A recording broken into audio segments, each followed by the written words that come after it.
welcome back to the channel. Today we're going to be working on the walls of the mock, and more specifically the structural integrity and strength of the walls for this mock. So let's go straight into the next segment. The reason why this week I will be working on the structural integrity and strength of the walls for this mock is because of an incident I had about 2 days ago.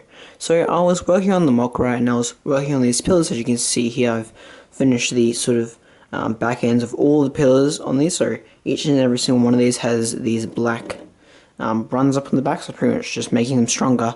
And I was trying to fit this pillar in particular underneath here, and the whole roof here collapsed, including over here, the door, most of it collapsed, and that was pretty hectic. Obviously I won't be able to get too much progress done. That was 2 days ago and it's Friday right now, so I won't be able to get too much done in this weeks, but I do want to talk about structural integrity and how important it is.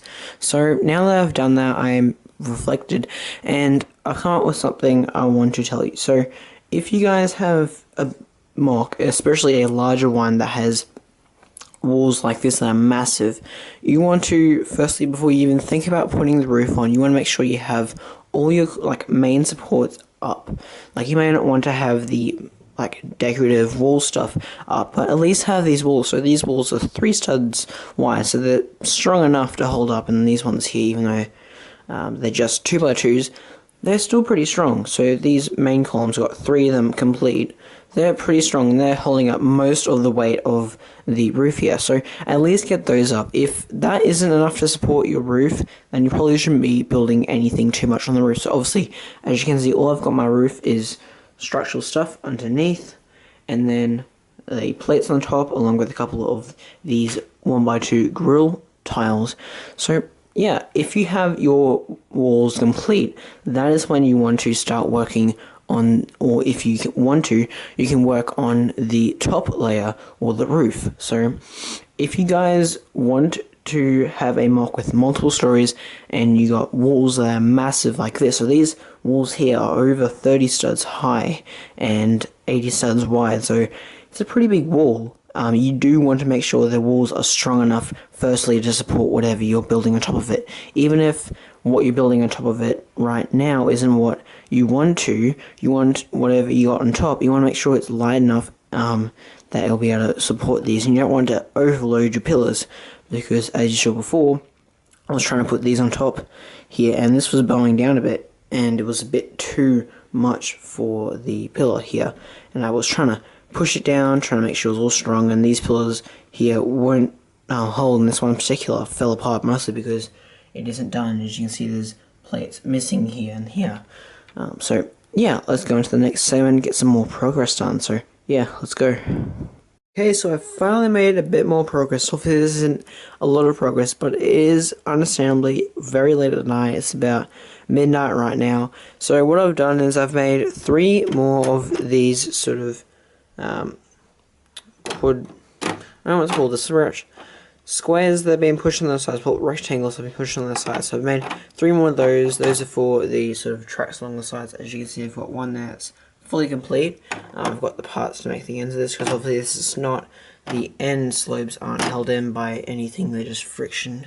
So these things here, they're not held in by anything. Another thing I've also done, which I talked about in the last part series, is I've replaced the dark bluish grey ones of these with the light bluish greys ones I got recently last week in last week's video. So as you can see, I've replaced all the different dark bluish grey ones in there, and it's looking really nice. Obviously I did have these ones here at the start, they were always light bluish grey, but the other ones are mostly dark bluish grey with a little bit of light bluish grey. So I completely replaced those, and I've got about 20 of them left to place elsewhere in the mock on different sloping areas that I need them.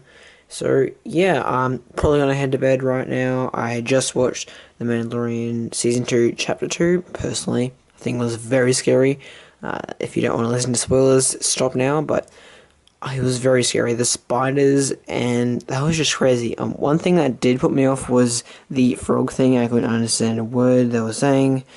Yeah, it just didn't make me feel good. Another thing that creeped me out was Baby Yoda eating the eggs. I'm like, ew, why are you showing that? So Yeah, guys, not a lot has happened since the last past segment, but this is probably going to be it for what we're going to get done this week. So, what I've done is I've made the rest of the quadrilaterals for the edge here, and this is probably what it's going to look like when it's all set up. Obviously, I don't have the black parts yet to put them in, but it's probably going to be looking something like this. So there's 5 all up. Obviously, this one's fully complete. This one's in progress of being put in fully, and the rest are just sitting there. I don't have any parts yet to finish them off.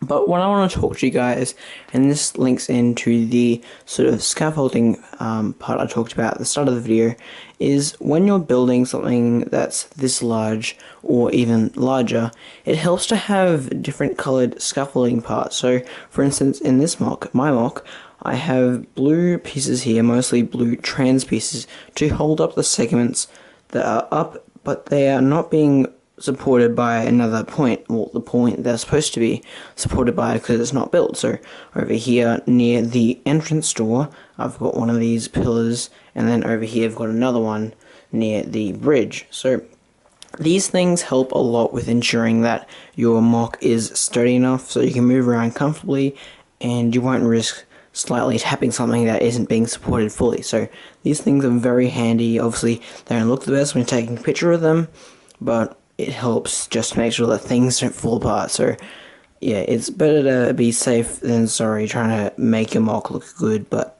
yeah, so that'll be it today for the video. If you liked the video, don't forget to like and subscribe. You know, Skink Shooter. Alright, I'ma head out.